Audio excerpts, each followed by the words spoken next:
So now let's go over pictorial design rugs. So pictorial design, I think, is one of the most over-the-top examples of the skills and the talent of master weavers and what they can really do when they have the determination to create some of the most finest and most detailed types of rugs.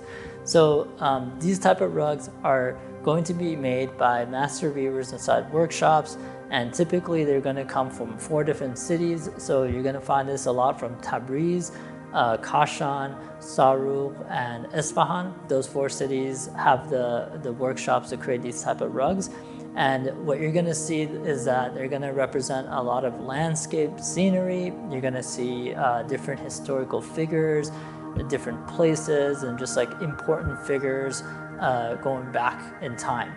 So these type of rugs, they have when it comes to their design, their overall composition, it would really compare to traditional art.